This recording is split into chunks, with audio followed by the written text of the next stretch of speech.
una de les llavors que nosaltres portem, perquè nosaltres no estem així per només cap a quan es pega foc.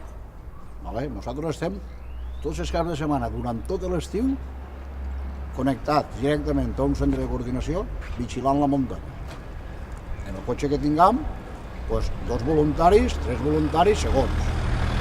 Els dies de l'ARPA 3, que se comunica per via SMS, exactament igual. S'agarra el cotxe i s'hi puja a la munta. Portem una emissora i uns prismàtics. En quan vegem un fumet... Un moment, alerta 3, quines condicions han de donar? L'alerta 3 és el 30-30-30 famós.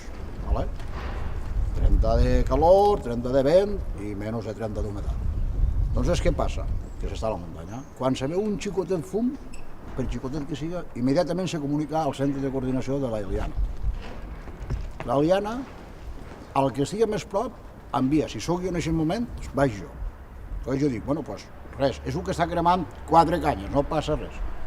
Però si és una cosa que se'n va de mare, diu, això ja no és un foguet.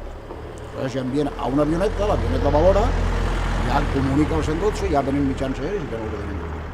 Per mi, una de les llavors més importants que fem nosaltres és la vigilància de les muntanyes. La prevenció. La prevenció de que no passi res.